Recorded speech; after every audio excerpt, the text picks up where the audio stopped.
Ito nga ang kilalang si Mang Larry na since 1992 pa ay nagtitinda na ng kanyang mga lutong pagkain dito sa palengke ng Cainta. Mabuhay kayong lahat mga Noy, nandito nga po tayo sa karinderya ni Mang Larry. No, alamin natin kung napakasarap ba nitong lechong kawali na to.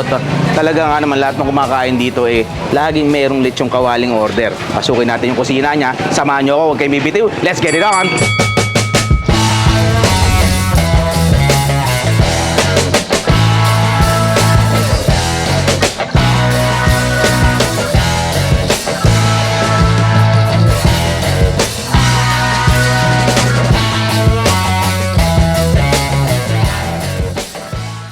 Mang Larry, mabuhay ka at maraming salamat po sa oras na ipinagkaloob niyo sa amin, no? Sa Akin is All Food Tourism and Adventure, no? Itong lechong kawali na to, Mang Larry, kailan mo inumpisang itinda ito? Since na 2007.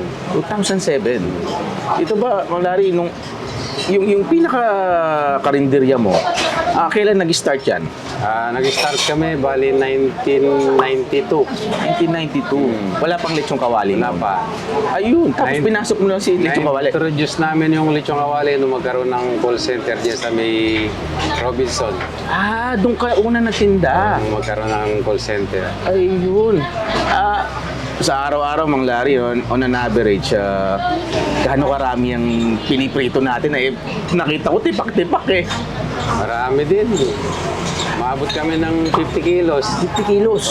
Dati umabot na kami na 70 kilos, kaya lang mahirap. Kakapagod. Kakapagod din. Edad na tayo, kaya medyo bawas-bawas na rin.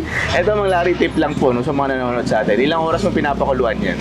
Nasa mahigit isang oras. Kaya pala, ang sabi sa atin mga kumakain dito, malambot nga daw at malasa, no? Kanino mo natutunan itong mga style ng pagluluto na ito, Mang Larry? Wala, sinubukan lang namin ni Mrs. na try natin magluto ng ganito. Inimbento lang namin. Ay, ibig sabihin, ito mga pampalasa, ikaw na lahat ang naglalagay nito. Malasa nga daw po ang lechong kawali, no? At saka nakita ko, Mang Larry, ang dami talaga bumabalik-balik dito or kumakain, no? Ano kayang mai-share mo sikreto kung sakali man? Yung sa pagkakarindi hindi rin biro kasi. Kailangan talagang hands-on ka talaga sa lahat ng trabaho, hands-on ka. Saka yung sipag-tiyaga talaga. Hanggang ngayon ba, Mang Larry, ikaw pa rin ang tumitira ng lahat ng pagkain dito? Hindi ka kumukuha ng assistant na ikaw na magluto nito, ikaw magluto ng ganyan? Kaya ko pa, ako pa muna, kaya ko pa. Ako, grabe, no? Talaga palang lahat ng timplada nito, ito ay sarili mong timpla. Sariling timpla. Ayos, Naku, Mang Larry, anong oras ka pala bukas dito? Bali, nag-uumpisa ako magluto dito, 3 a.m. Pero mag-opening kami, nasa 4:30 a.m. na. Meron nang nakain yan? Meron na. May nag-aantay nga dito pagka ganong oras. Talaga? Kasi ano yun, mga agahan naman na tinitira nila? Minsan, mga galing sa gimmick. Bago mag-uwian, bago mag-iwalay. Dito magkakainan. Yung ganong oras po, Mang Larry, may lechong kawali na? Meron na. Grabe naman, napakaaga pala. Araw-araw naman bukas po kayo? Araw-araw. Minsan, dati talaga hindi kami nagsasara. Pero ngayon, nakakaramdam na tayo ng pagod. Minsan sa loob na isang buwan, minsan 2 beses, 1 beses. Nag-o-off ka na din ngayon na. Ngayon, Mang Larry, ito naman, siguro para lang sa mga nanonood sa atin na so far sa pagninegosyo ng ganitong karinderya, ano naman po ang naidulot o nagbago sa buhay natin? Ay, maraming nagbago sa buhay namin. Dumating kami mag-asawa rito, bagong kasal pa lang kami. Talaga? Dito na namin lahat naipundar kung ano meron kami ngayon. Itong pagkakarinderya, Nakabili kami ng bahay. Wow. Napaaral namin yung mga anak namin. Simula kinder hanggang sa college, napagtapos namin. Galing. Tapos nakabili na rin ng mga sasakyan. Nakapag-ipon na rin para sa pagtandaan natin. May mahugot tayo. Para hindi na tayo maasa sa mga anak. Kasarap naman, Mang Larry. Naku, inspirasyon yung sinasabi mo, no? Siguro para sa mga nanonood, Mang Larry, baka alam mo na, hindi man sa larangan ng pagkain, no? Gusto mo pumasok sa pagdinegosyo, meron ka ba advice? Yun lang, basta araw-araw sipag-tiyaga lang. Makakaraos at makakaraos din. Kaya kahit na may edad pa ako ngayon, medyo nagsusumikap pa rin, naipon pa rin ng ipon. Yun nga sinabi ko sa'yo, para pagdating ng araw, magkaedad na tayo, hindi na tayo pwede magtrabaho. May madudukot na tayo, hindi na tayo asa sa mga anak natin. Ang galing mo, Mang Larry. Nako, mabuhay ka. Maraming salamat sa iyo. God bless you, Mang Larry.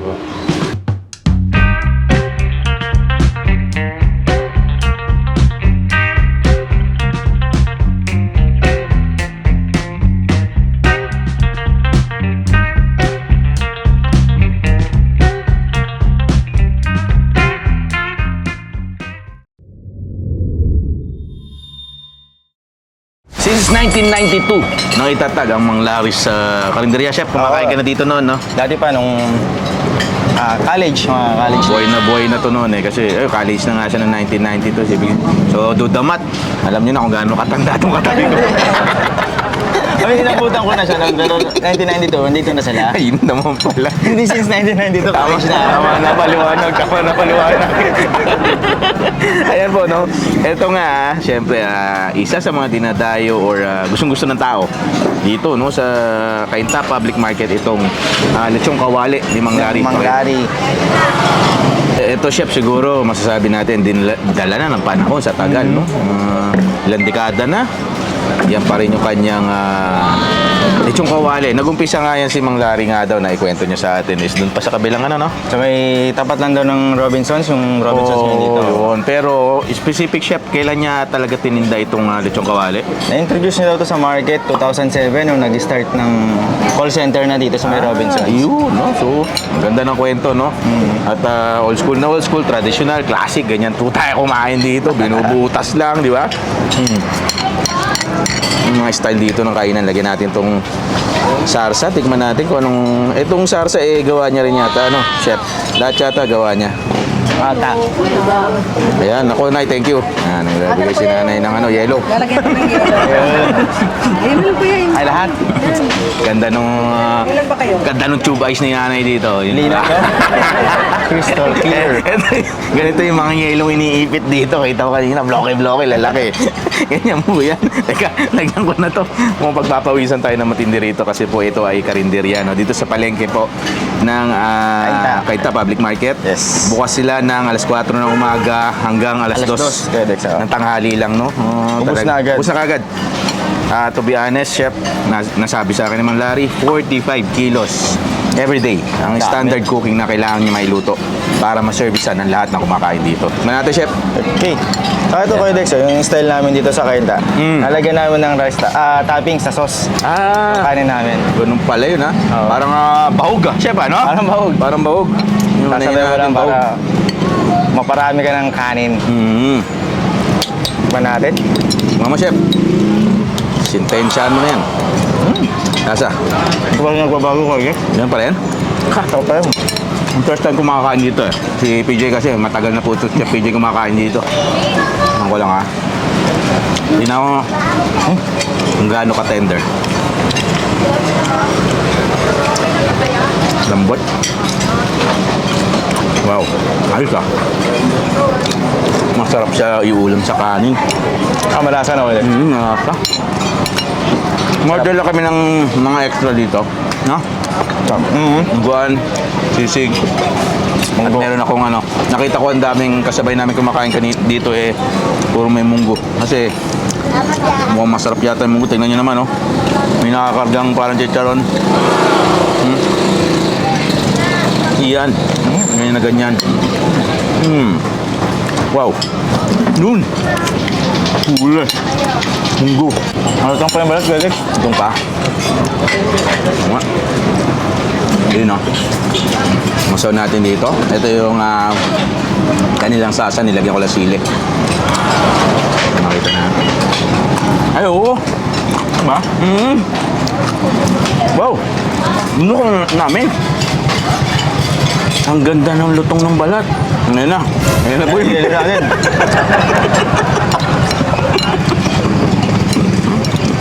Lagang yelo pa lang.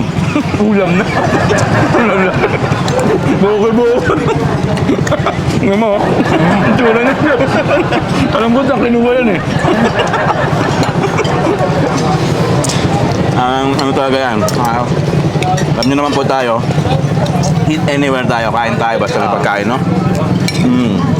Yung napansin ko, Kuya Dex, yung sabaw niya, hindi siya dinaan sa cubes, oo. Ito? Siguro yung pinaglalagaan nila ito, yan Ay, yung oo. tinimplahan na nila, no? Pag nilaga to siya, pahing lasa. Pero hindi ma-cubes yung lasa. Pero Lasa nilagang baboy, no, Baboy. chef? Mm. Nilagang baboy. Pinaglagaan ito, no? para wala masyado wastage. Lahat Oo. na ma-maximize talaga nila sa kitchen. Nilaga nga. Wow. Ang ito sisig. Di ka sisig ka papangan daw eh.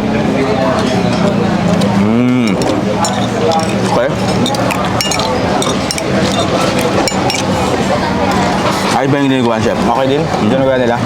Andun din, sipa nung asim. Pasintabi po sa mga hindi kumakain ng dinuguan, chef, na? Ng mga nanonood sa atin, baka hindi nakain ng dinuguan. Ay, tawa ako sa lutong nito eh. Malutong talaga. Masarap yung balat. Ano? Madami na dyan. Parinig ko lang sa inyo yung lutong nito. Kirain ko lang itong malaking to.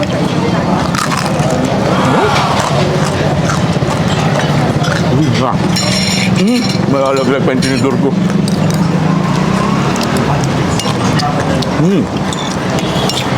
Wow. Pwede ano siya, comfort food. Correct. At saka, ito yung palengking maraming matao. So ito yung pwestuhan niya. At nga naman, pag sumasapit yung tanghalian, agahan, no? Nadami talagang napila.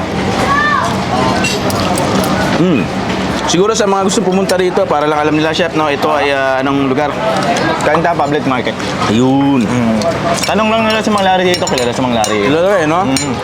Actually, malapit lang. Parkingan po itong nasa likod natin. Kita mo na kaagad to. Makakatabi sila rito ng karinderya, pero Mang Larry, medyo marami kumakain dahil po rito. Ang sarap. Nagdadagdag ko na Dex, nandito pa lang, nung kumakain ako dito. Alas 12, alas 11 ng madaling araw, ating gabi. Open na sila, reserve na sila. Ah, talaga? Eh ngayon daw, alas 4 na ng madaling araw, hanggang alas 2. Parang ngayon, nagbago na. Bumaan kasi yung pandemya. Oo, yun. Tapos yun, parang hanggang 8, 7 lang ata dati. Nauubos na agad yung paninda nila. Wala akong masabi. Malutong talaga yung balat.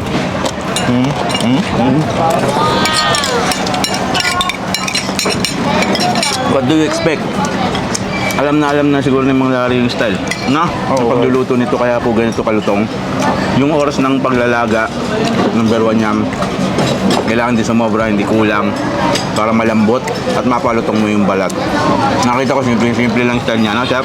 Wala siyang halong mga, alam mo, kailangan niya ng malakas na frying pan or simple lang. Pero magaling. Ang nagpapalutong na matindi rito, yung tamang pagpapakulo. And Tamang init. I'm pretty sure yung ginagamit na karne ni Mang Larry, hindi ito frozen. Pwede kita mo, hindi rin siya batok. Hindi rin batok. So, Yung mga pork jaws na frozen, no? belly chef, no? Ang belly to. Belly yan. Kaya malambot, tapos malutong. Ayan po, Mang Larry's. Itong kawali. Yep.